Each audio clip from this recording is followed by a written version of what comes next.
Welcome, ladies and gentlemen, to another amazing episode of Boro Tailgate Talks. I'm Mike Kozminski with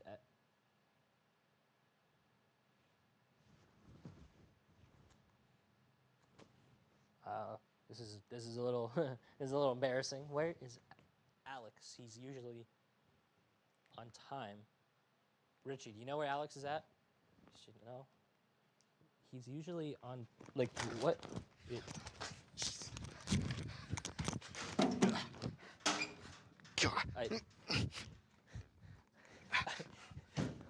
God. Jesus.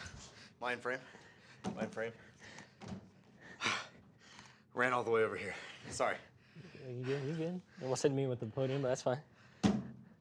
Breaking news from Edinboro now studio. Bro Tailgate Talks. Ladies and gentlemen, it is not Penn State's year! Oh, God. It's a great Monday afternoon, not morning. Victory Monday, baby! Woo! It's a great Monday on the home front. I haven't said that one since I won, I don't even know what. I think the first rapid fire bet. God, this monstrosity is going to be in our face now. Are you keeping this here? Yeah, why not? It's a good centerpiece. Hey, Richie, I have an idea when you get back in there. You should put the logo, try to put the logo right here. Like right here. Yes, we got a loaded show for you here for episode 58. Oh my, we're almost at 60. 58. We're almost at 60. By the way, that high five stung a little bit. It kind of did. That was a good one.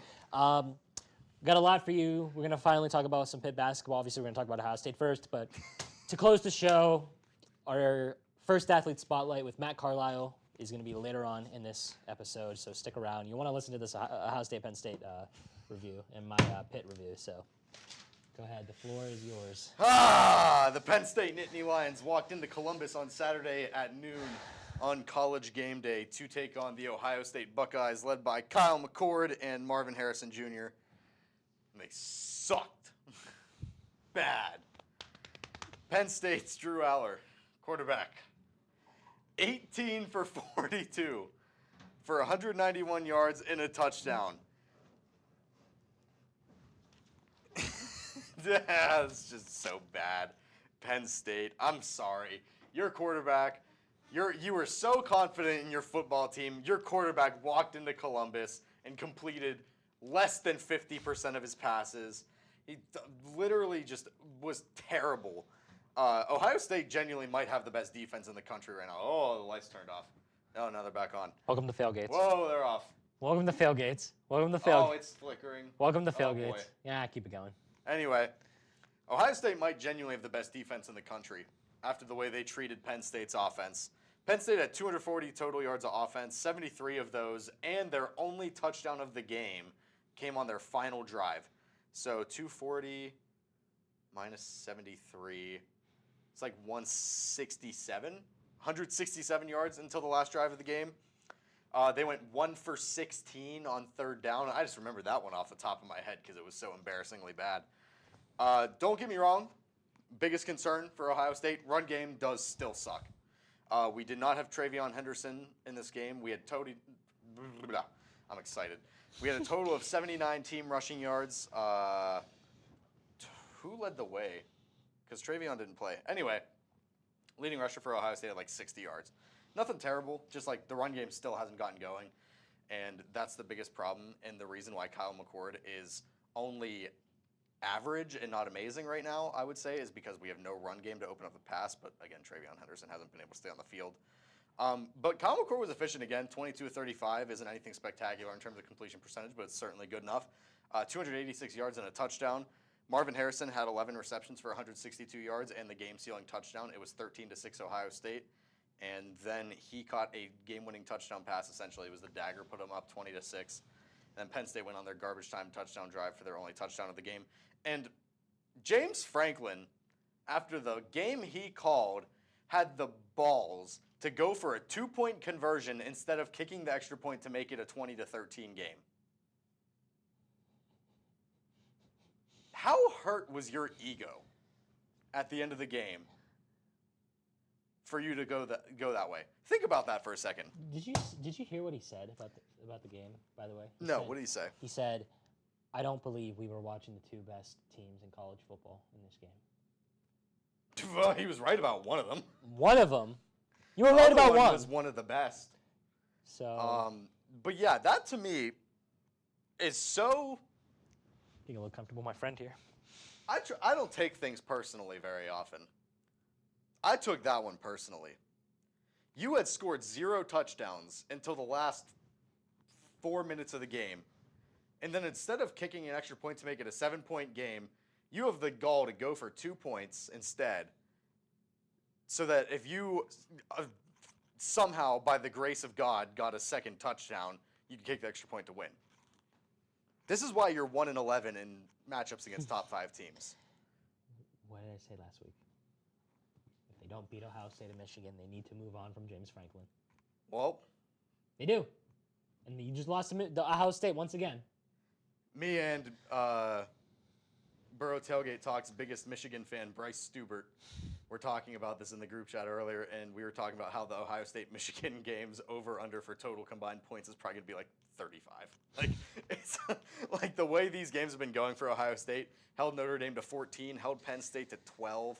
This defense is balling right now, and I did not expect that. I expected them to open up the playbook and let Kyle McCord throw, but the defense has really been carrying us right now. Mm-hmm. Like, genuinely, like, Georgia's got definitely a more talented defense in terms of players and recruits and stuff like that, but I would say we are almost on the same level of Georgia in terms of defense, and we were missing either our number 1 or our number 2 corner. That's something that people don't want to talk about as well. We were missing one of our top 2 corners in this game. We were also missing Travion Henderson and Emeka Ibuka from the offense. I love that name. I know. It's such a dope name. But yeah, Penn State choked. Again. Same old Nittany Lions, baby. New year, same old. I don't want to do extra work. Congratulations on your essentially guaranteed 10-2 finish to the regular season now, and your NY6 bowl win against some garbage team in the Rose Bowl.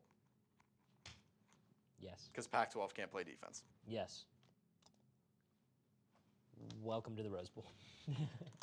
Congratulations, Penn State. You have clinched your Rose Bowl appearance in the first 7 weeks of the season. Against Cream Puff teams. All right. Is that all you got for Ohio State? Yeah. There we go.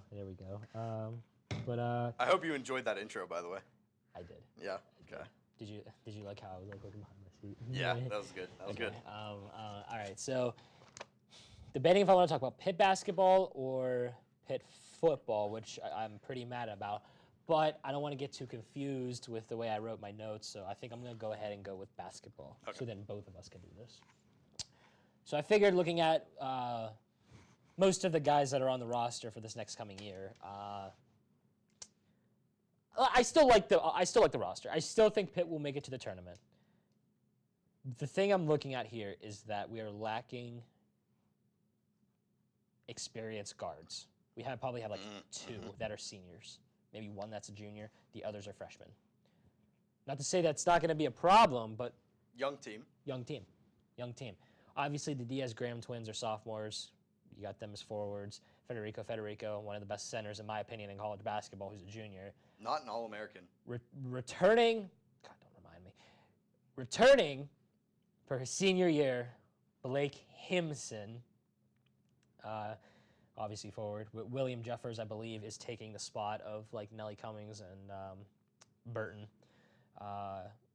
Zach Austin, junior, forward.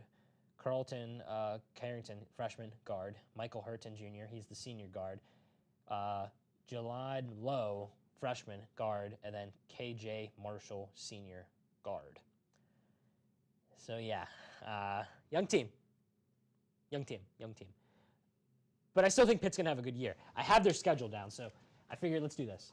Do an early on rapid fire kind of thing, but only for if you think they're going to win or lose for their schedule. Okay. All right. NC Alt, or NC A&T. I think that's how they. Oh, that should be a win. Birmingham. Win. Florida Gulf Coast. Win. Jacksonville. Win. Florida.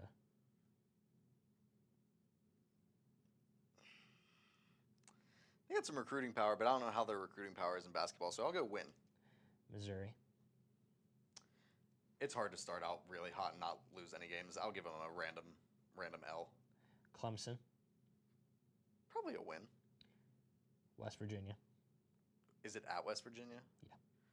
I'll give them a loss on that one just because that's an intense game. No, I don't know how to pronounce this. Carius, I think. Okay, I'm going to go win because I don't know who they are. South Carolina State. SC State, probably win. Purdue, Fort Wayne. Purdue, Fort Wayne, not like the actual regular Purdue. Purdue, Win. Fort Wayne. At Syracuse. Ooh, interesting one. I'll give them a tough win, though, on the road. UNC. Win. At Louisville. L, just because you're going to drop one every once in a while. Duke. That's an L. Syracuse. It's hard to win 2 in a row against the good team. I'm going to give them the L on that one. Duke again. At Duke. Oh, L. At Georgia Tech. Probably a win. At Miami. Ooh. They played them good last year, but I'm going to go L. Wake Forest. Probably win. Notre Dame. Win. I hate Notre Dame. At North Carolina State. Win. At Virginia. Ooh. They were kind of fraudulent last year. I'm gonna go win. Louisville. Win. At Wake Forest. L. Virginia Tech. Probably a win. At Clemson. Win. At Boston College. L. Florida State. Win. NC State. Win. Did you keep track at all? Probably around 8 losses, 10 losses, maybe. Gets them into the tournament with playing like last year. But they did play well against Georgetown in a scrimmage by the looks of it. So we'll see what happens. I'm excited to see what the Diaz-Graham twins do. Yeah, me too. In their sophomore year. They're big. It's Diaz-Graham. It's Diaz-Graham. And then Blake Himson was going to go off because he's him. So, but real quick, before we move on, a quick mention: the Rangers last night did force a Game 7 against the Astros, and with a grand slam by Aldis Garcia, winning 9-2. Game 7. What's today's date? 23rd. Oh wow. Okay, so that is tonight, and then Game 6 of the NLCS with the Phillies and the Diamondbacks is 3-2. So the World Series could be decided tonight.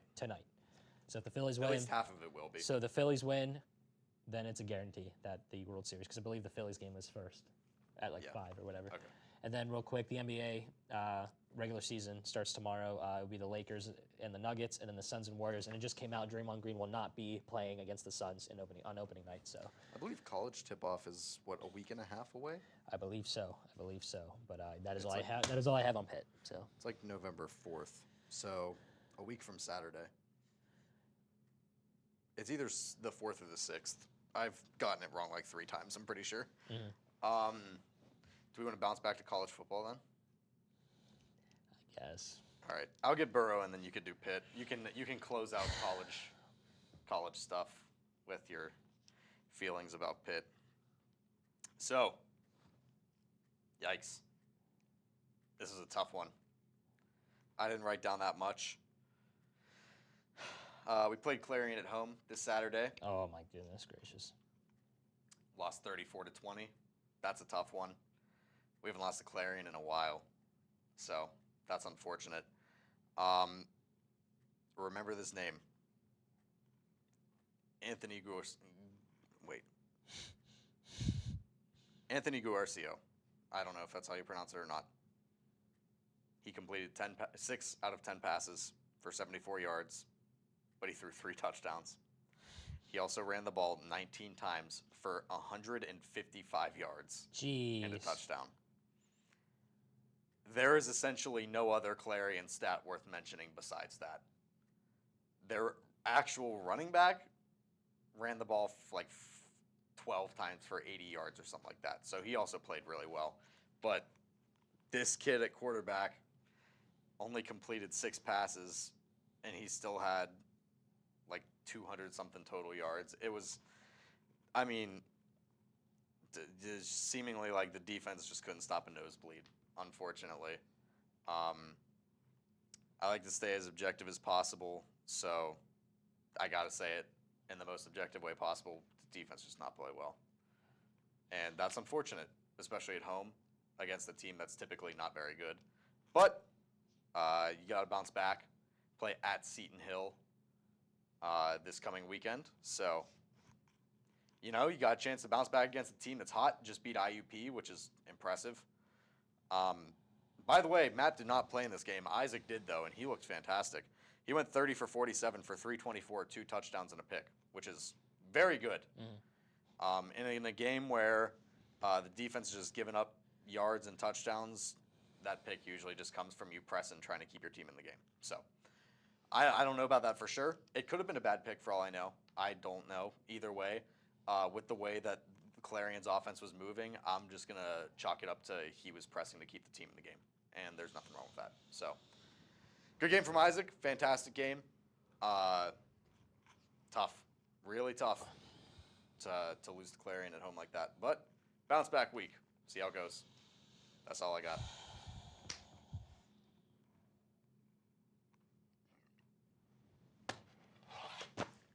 Pit football.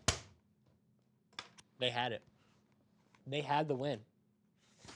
Say what you want that it was a controversial call. It was. It was a horrible call. Villiers got the first down. I don't know what they were looking at.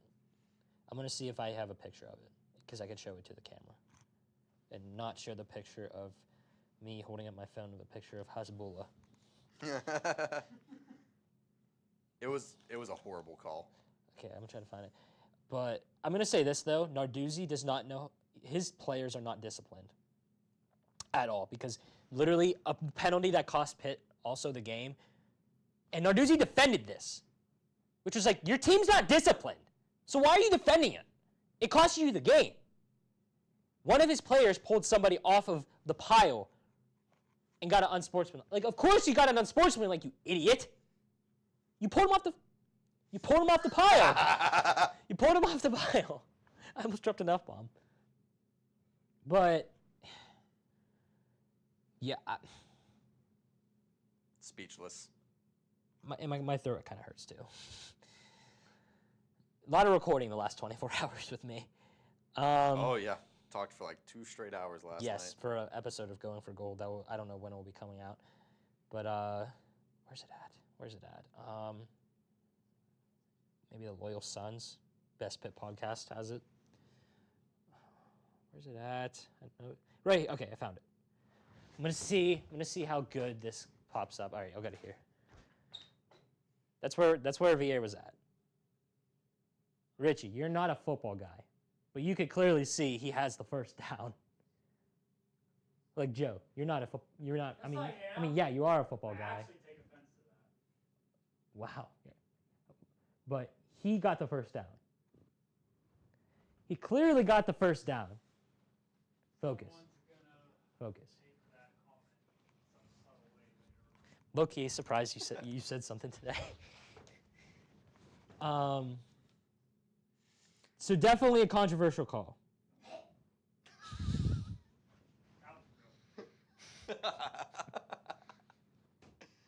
This is not comment I'm making this Tailgate Talks. You want to come up on the podium? No, I'm just so flabbergasted by your snafu that I plumb forgotten what I was going to do. Nice rhyme scheme. There we go. Maybe on purpose. There we go. Oh yeah, we're still recording. I forgot. Yeah. Sometimes I just forget. Nah, it's a lot of work to walk through. I am going to sit here and keep a closer eye on it. When's the last time you You were? know what? I even thought that, he asked Richie that, but he's not going to ask me. That'd be mean. And then 2 seconds later, he asked me. So you're in the doghouse tonight, buddy. Anyway. Just looking at all the You know stuff what? that I still have to Richie's talk a about. football guy too.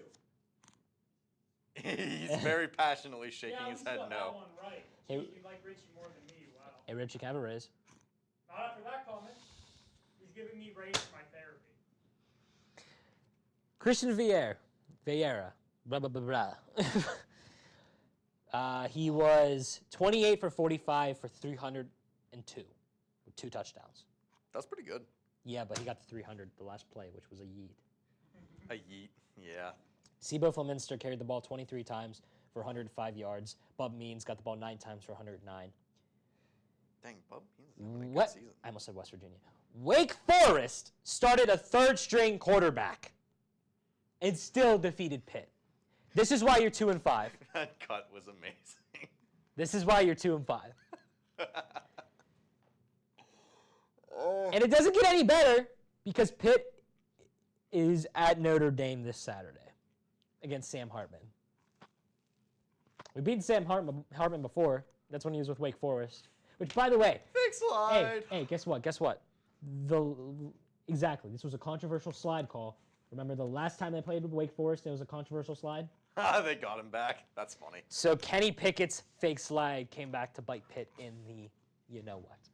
So That is amazing. that's all I got on Pitt. So, All right, bet. This means time for NFL. yeah, but that's where we are at time. Okay. Do you want me to do the Steelers real quick? Yeah, go ahead. All right, so Steelers won in a good game, 20. Yeah, Richie, I got it on here. 24-17 in Los Angeles. Kenny Pickett was better. He played better. He was 17 for 25, 230 for his yards. Najee was running hard all game. So once he was told Jalen Warren was going to get a lot more reps, he started to run hard, which is like, good, you should be pissed off. All three Steelers touchdowns coming on the ground is whack. Yeah, including a Kenny Pickett one, right? Yeah, Kenny Pickett had one, Najee had one, and Jalen Warren had one. 14 carries for 53 yards, 1 touchdown, and George Pickens got the ball 5 times for 107. Love George Pickens, by the way. He needs to grow up. He needs to control his temper. Yeah. He needs to control his temper. That's going to become a problem. It's year 2. You need to control your temper. You could be one of the best wide receivers in the league. You need to control your temper. The Steelers are now 4-2. By the way, Stafford was 14 for 29, 231 with 1 touchdown. Freeman, the running back, 12 carries, 66 yards, and I've been manifesting saying this.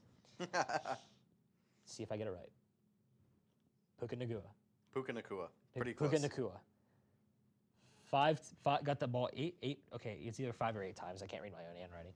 154 yards. So that's a wide margin. Puka had a good game. Yeah, I knew you were gonna say that. Puka had a new. I was gonna say, George Pickens is on pace for a 1,400-yard season, by the way. Yeah, you just need to control your temper, my guy. He has But 500 yards in 6 games. is it safe to say, Kenny, 4th quarter Pickett? Yeah, pretty much. That was his 8th 4th quarter comeback or 5th, 6th? Yeah, something like that. Somewhere in that range. Crazy. But the next game, Sunday against the Jacksonville Jaguars. Against the Prince. Win or lose or draw, I like the Jags, so I won't be mad as long as everybody plays well. Yeah, facts. So yeah, that's what I got on the Steelers. All right, other NFL stuff. Speaking of the Jacksonville Jaguars, they hung on at New Orleans in Thursday night primetime to continue the terrible Thursday night primetime football games. 31-24 in New Orleans, which is a pretty solid win, even though New Orleans tight end dropped a wide-open game-tying touchdown with no time left. Falcons slide by the Bucks 16-13 at Tampa. Nobody cares. Bears smack around Raiders at home 30-12. Nobody cares. The refs help the Browns win at Indy 39-38. Nobody cares. The Giants beat the Commanders at home 14-7. Darren Waller got fantasy points for me, so I care. Ravens made an absolute statement at home against the Detroit Lions and won 38-6. Lamar Jackson throwing for 370 yards and had 4 total touchdowns. Absolute masterclass of a game for Lamar, I believe. That was his breakout game as a true passer in the NFL. We'll see. The Patriots beat the Bills 29-25. I forgot about that. Seahawks handled the Cardinals at home 20-10. Cardinals continue to be somewhat in games, but not quite enough for anybody to actually want to watch them. Chiefs got a big divisional win at home against the LA Chargers 31-17 because the Chargers can't win big games. Broncos beat the Patriots, the Packers at home 19-17. Jordan Love continues to not be good, and the Packers probably single-handedly kept Vance Joseph his job for the rest of the season. And the Eagles made a big statement along with the Ravens, beating the Dolphins at home in primetime Sunday Night Football 31-17, and we have yet to see the Minnesota Vikings host the San Francisco 49ers. We already know how that's going to go. Doesn't matter. NFL. You're weird. You are a weird league. Absolutely screwed me over from going up to 7-1 in rapid fire, something like that. 6-1, Yeah. 7-1. Yeah. Oh crap! You want to get through pens real quick? Yeah. All right. Go ahead. 2 games to cover.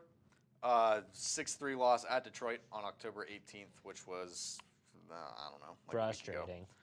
Frustrating. Eric Carlson got his first goal as a Penguin. Carlson. Yep. And then Malkin and Brian Russ got the other 2. Alex DeBrincat and Andrew Kopp both had 2 goals for Detroit in that game, so, Jari being inconsistent. And then 4-2 loss at St. Louis, so back-to-back road losses, kind of tough. Both the 2 goals came from Malkin and Radim Zarona. I have no idea who that is. And then Brandon Saad had 2 goals for St. Louis, so he had half of their goals for the night. Jari's been iffy. He's really been really iffy. He allowed 3 against who they play, Chicago, to open the season. He's just been not fantastic. Nadal Jakovic has been the other goalie who's played for Pittsburgh, and he's been pretty solid. But Jari's been iffy.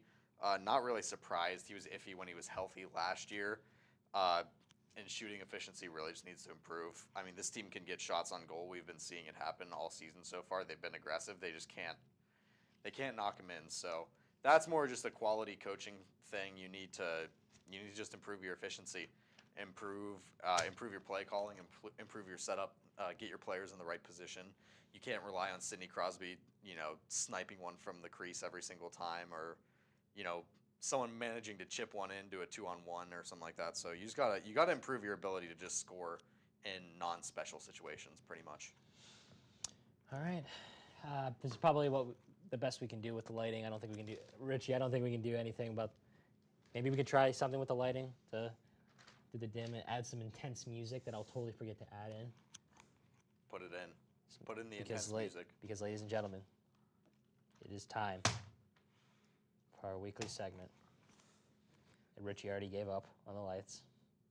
He shook his head yes. It's time for rapid fire. So, in terms of last week, we did a tiebreaker and I beat Bryce. And then Tiger beat AJ, I think it was the other one. Or did he beat me? Wait. Who won? Who won what? Okay, no, that was week 6. Okay, no, that was week 6. Week 7, which is the thing we're talking. So this week is week 8. Week 7. Trying to find it. A little intense because both of y'all are looking at me. Joe's staring at my soul.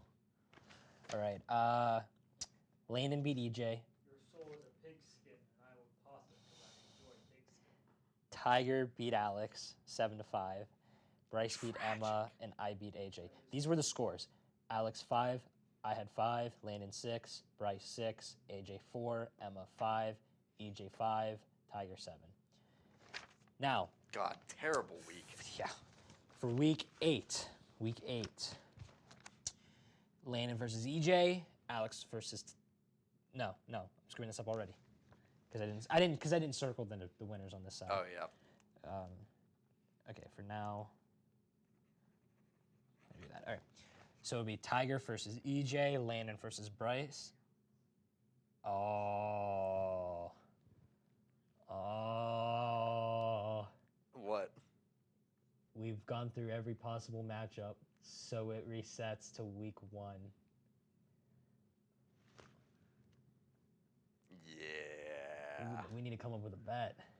Oh. You still owe me a chop. Wait, I can't see anything. You guys see my glasses anywhere? In. Emma versus AJ, and yes, myself versus Alex once again. So here's everybody's predictions. Let me take a new profile picture. All right, here's everybody's prediction. Here's everybody's predictions right here. Here we go again. Another rapid fire week. Last week was weird. So I'm not going to waste any more time. I'm going to get the predictions out of the way and head back to the show. All right. So, EJ has picked the Bills, Cowboys, Vikings, Falcons, Colts, Dolphins, Jets, Steelers, Eagles, Texans, Browns, Chiefs, Ravens, Bengals, Chargers, Lions. AJ, Bills, Rams, Packers, Falcons, Colts, Dolphins, Jets, Jags, Eagles, Texans, Browns, Broncos, Ravens, Bengals, Chargers, Lions. Landon, Bills, Cowboys, Vikings, Falcons, Colts, Dolphins, Jets, Jags, Eagles, Texans, Browns, Chiefs, Ravens, 49ers, Chargers, and Lions. Bryce, Bills, Cowboys, Vikings, Falcons, Saints, Dolphins, Jets, Steelers, Eagles, Texans, Browns, Chiefs, Ravens, 49ers, Chargers, Lions. Emma, Bills, Cowboys, Vikings, Titans, Colts, Dolphins, Giants, Steelers, Eagles, Texans, Browns, Chiefs, Ravens, 49ers, Chargers, Lions. And then finally, Tiger, Bills, Rams, Vikings, Titans, Colts, Dolphins, Jets, Steelers, Eagles, Texans, Seahawks, Chiefs, Ravens, 49ers, Chargers, Lions. All right, let's head back to the studio right now. All right, do we want to do a bet? It's you and me. Yeah, I feel like we have You were to. wrong with that. What's a good bet? What's a good bet? No, that's too much. Participating in Ramadan. That is, Yeah. that is wrong. That, Somebody has to write a paragraph saying nice things about the Denver Broncos. Should we just say the loser has to do that? Yes. Okay. Hey. Ah! Hey. All right. how about nice things about the Cardinals? I like the Cardinals. I actually like the Cardinals. No, we have to do it as You the don't hate Broncos it. because we hate Broncos. the Broncos. All right. We got to wrap this up. Bucks and Bills. Bills. Yeah. Rams and Cowboys.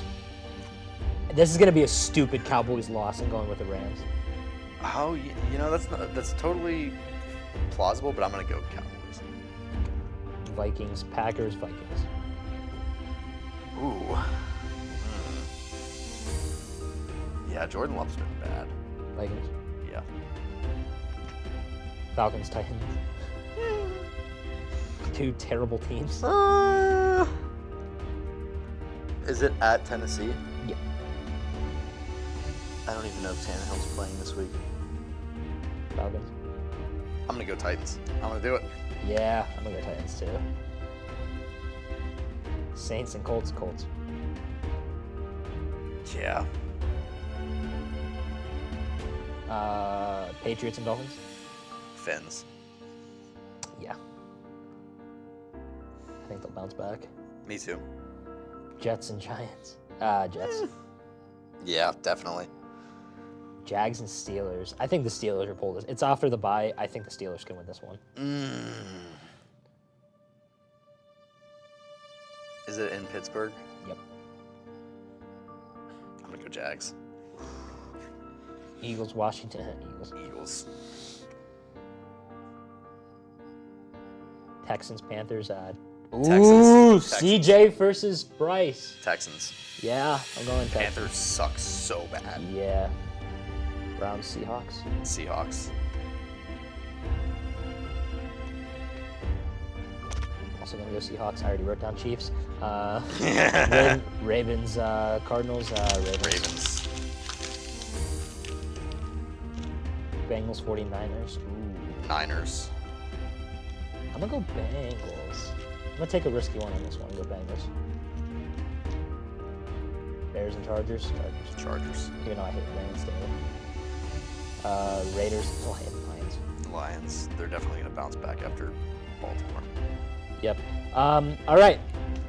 Now it's time for our first. Is that really Monday Night Football? Yes, it is. It is now time. Oh, ending on 5 o'clock. Nice. For us, at least.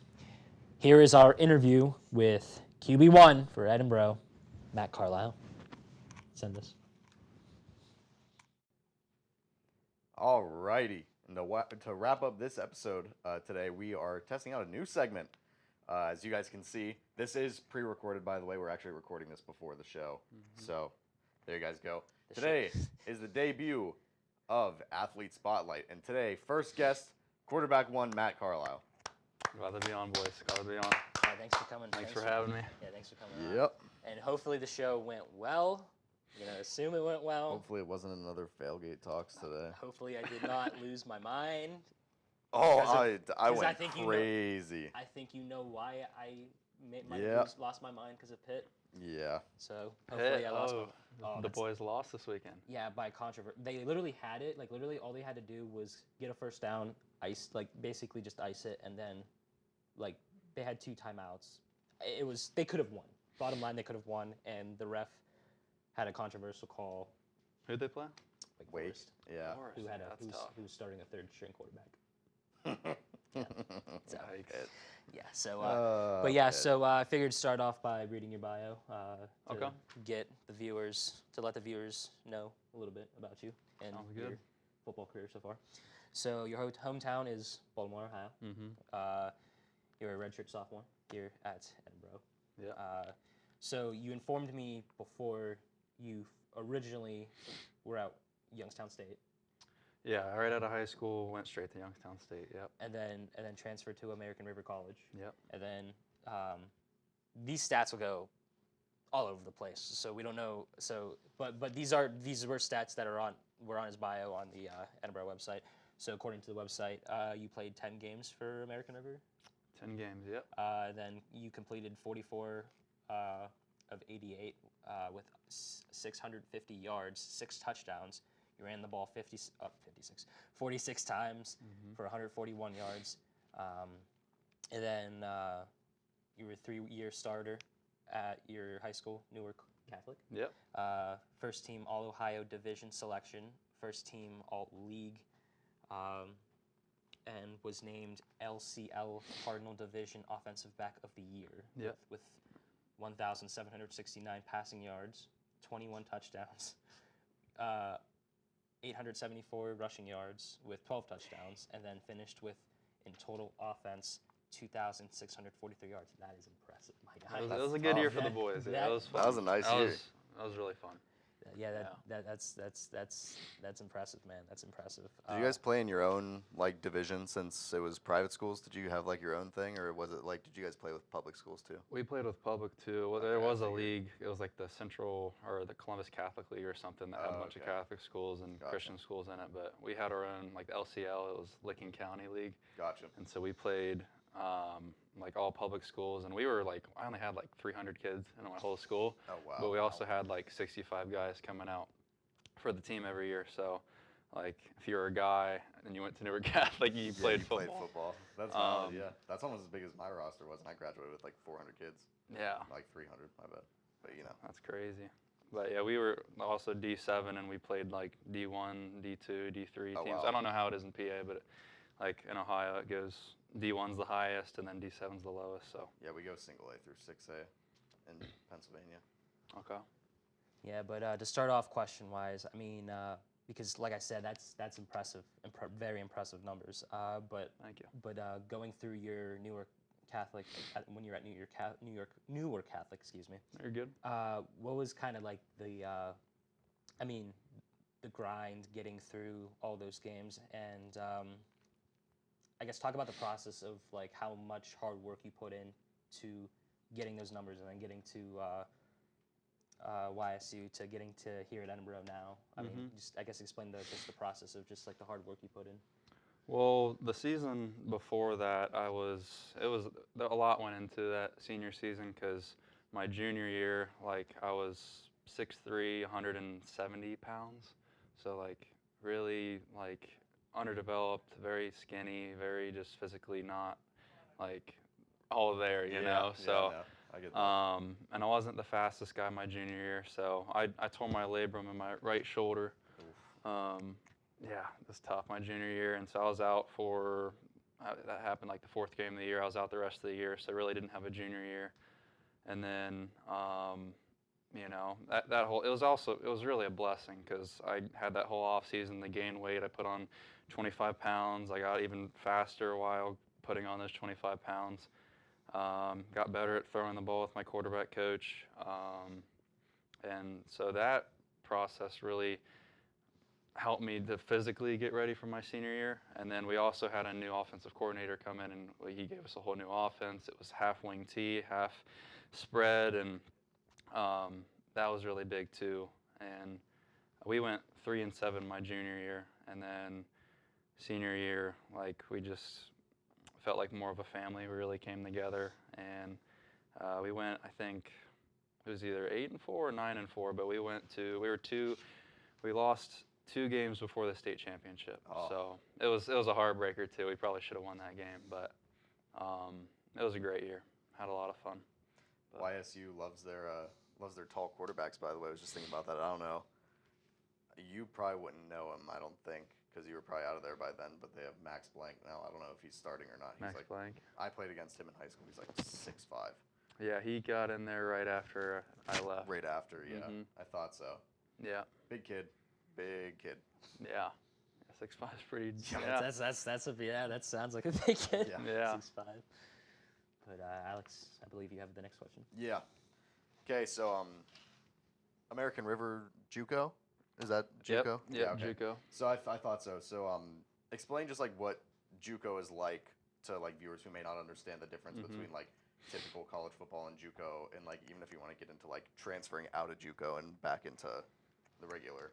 Yeah, so you have a JUCO league that's outside of California, Yeah. and it's all over the country, right? That's its own league, and I don't know how the number of JUCOs that are from like the middle of the United States to the east, but California has its own JUCO like league, and there's I think 72 or 74, 76 JUCOs in the whole state, and it's really cool because like it's super competitive. You have a NorCal champion plays a Southern Cal champion every year for the state champion, so state championship. So with the JUCO process, it's like being in the transfer portal. If you can go right from high school into it, and a lot of guys, they go D1 or D2, and then things don't work out. Well, I'm gonna go play a JUCO season.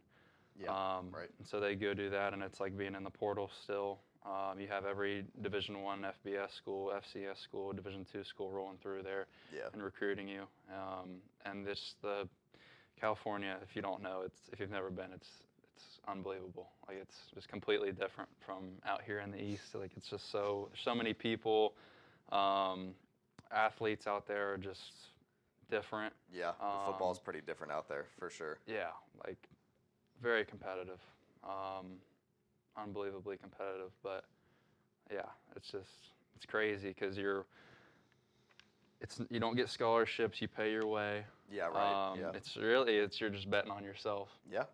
And it's there's 76 different programs, but the really good ones like San Mateo, the one I was fortunate enough and really thankful I went to was American River. You have Butte College, that's where Aaron Rodgers went to. Oh yeah. Wow. Yeah, you have a bunch of those really good ones out there that do things right, and those are the ones that get the most schools coming in and recruiting you. So it's pretty cool.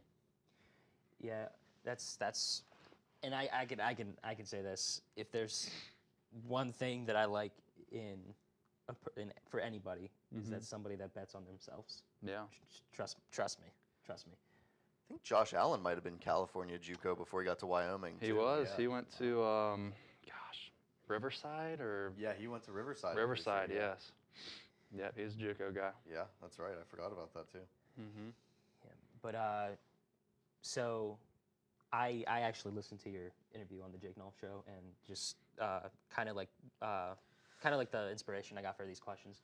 So and obviously I've been to games this year for Edinboro and Sure. You're definitely one of the team leaders. It seems like that everybody just goes to for anything. You're definitely a guy that picks people up. I mean, what does it mean to just be considered? And you are. What does it mean to be a team leader for Edinboro? It means a lot. I don't really put a lot into I have to be this or I have to be that for the team. I just try to be me and who I am, and I think I'm a natural leader just in how I carry myself and who I am, and I think people naturally follow me for whatever reason, but it means a lot, like just representing the program in that way, and all of my teammates having my back, coaches having my back, and trusting in me and believing in me. So it means a lot, but I just kind of look at that as just who I am, and just kind of what I do. So. And segueing into that, I'm 90% sure I already know your answer to this question, especially based off the way you answered the last one. Obviously, you play college sports. People talk. Mm-hmm. There's media. We have our own campus social media pages. People talk about, how you perform. Do you really even pay any that much attention to social media or like people talking on social media or anything? No, I mean, I appreciate all the support if, people are there supporting me, but at the end of the day, I could really care less what anybody else The picture says of you when you got your helmet knocked so. off against Mercyhurst is still one of my favorite pictures. That was fun. That Yeah. one's so funny. You're grinning like a demon out there. Oh, I thought it was Your helmet hilarious, straight off man. your head. I thought if you look at the play, like Buddy came up and literally had one hand on the back of my helmet, one on the face mask, and he just ripped that thing off like he was coming with violent intentions. But yeah, he wanted my head, but it was pretty a good funny. one. That's a great one. Yeah, that was a great one, and that was the game you rushed for 125. Yeah. Mhm. So Yeah, that was a good one. That was a fantastic game. But so next question, talk about the process of through the entire season as a quarterback, just keeping your body healthy. Ooh. I saw the quarterback documentary, and it's a grind. It's a grind. It's really hard. Last year, my JUCO season, I played with a broken rib the whole year, and that was brutal. It wasn't so much the games that were bad because you have that adrenaline going and everything, but the wear and tear throughout the week just kept getting worse and worse and worse. And by the end of we went to the NorCal championship game last year, the game right before the state championship, and I wasn't even able to play in that one. We had a 2-quarterback system anyway, but I wasn't even able to play and help the team at all just because I wasn't able to play. Yeah. Especially, do you remember which side it was on? Was it on your throwing side? It was on my throwing Yeah, side. so that motion and that extension with that's got to be tough. That's horrible.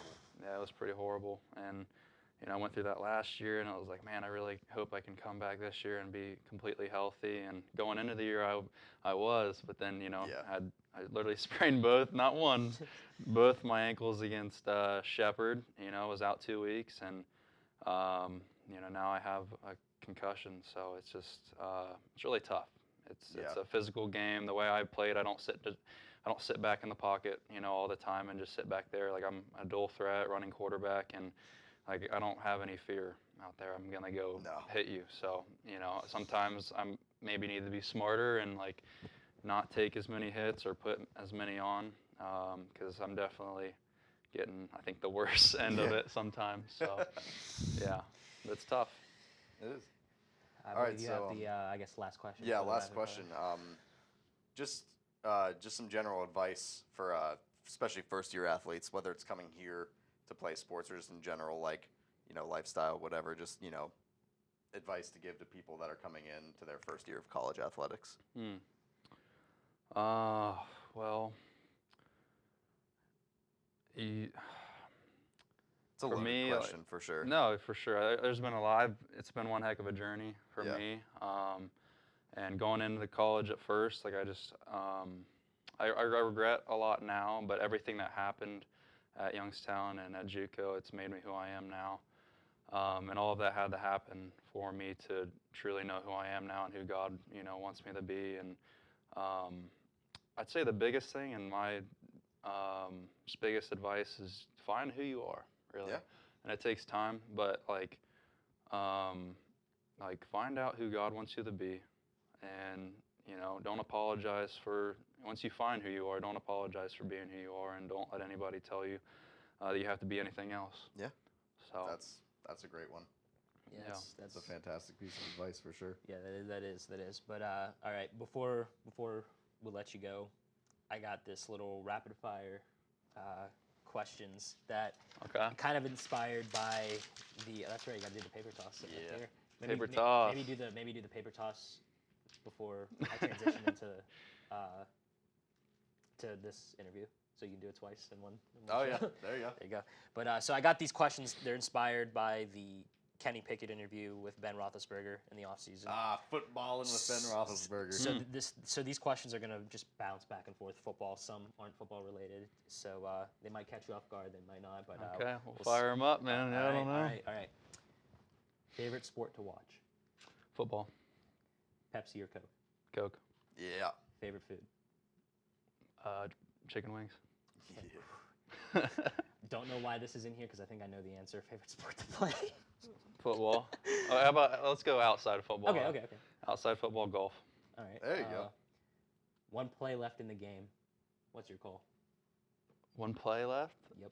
Oh my. One shot at the goodness. end zone type thing. From where at? Game's almost over. Let's So just go we'll from We'll go like. like 25. You wanna- One play to 25? get in the end zone. What are you Oh, going with? You Gosh. want to know what Kenny Pickett's answer was? What was his answer? Hail Mary. Yeah, I mean it would definitely be 4 birds. something to the end zone. Probably like post and a corner crossing. I don't know. Yes. Something little like switch. that. Yeah, Yeah, little switch something. combo. That's a good one. Just get in the end zone, honestly. Yeah. To watch college football or NFL? Now, I like watching NFL quarterbacks more than college quarterbacks. Probably NFL more. I like this question. Artificial turf or grass? Turf. I've always been a turf guy, but California grass. Yeah. Bear with me on this one. Okay. If you did the 40-yard dash right now, what do you think your time would be? Right now? Yeah. Like without any warm up? Like You can warm up. Like, if you were to warm up and run a 40 right now, what would you run? probably 4 or 5. Yeah. Okay. Your go-to pregame song? Oh man. Oh gosh, that's hard. That's man. a tough one. I don't even know. Probably all of the lights by Kanye. yeah. Yes. That's a good one. Yeah. 4th and goal at the 3, or like from the range of from the 1 and the 5, at the 1 at the 5. 4th and goal. Are you running it or throwing it? Running it. Yeah. Favorite football player of all time? Tom Brady. Favorite vacation spot? I go to Canada every year on a fishing trip. Probably there. Heck yeah. There you go. That's great. But all right, that is all. Matt, I want to thank you for coming on. Thanks to for having Yep. me on the today. Awesome. First Fun. Athlete Spotlight. Episode 1. Was that 15 minutes? We went a little over. It was That's like fine. 20. That's That's okay. all Are you serious? That's okay. Man, Yeah. It didn't even seem like No, that it much goes long. fast. Yeah, it's man. fast. It's It fast was- being on camera. Yeah, it was fast, and maybe in the winter we'll get you on a full episode of Tailgate Talks. I love it, man. That Yeah, was do a fun. little off-season episode. Yeah. Heck yeah. You guys are getting a long episode today. If you couldn't tell, it's probably gonna be around 50 minutes. So. Yeah. But yeah, so this is episode 58, and yeah, we will see you guys next week for 59. We're almost at 60. Almost. We're 60. almost at 60. Good night, Wow. America. Ooh, I Oh, like that shot. See where Richie is. you hit the. You're supposed That's to hit the cool. camera. Oh yeah, he's supposed to hit.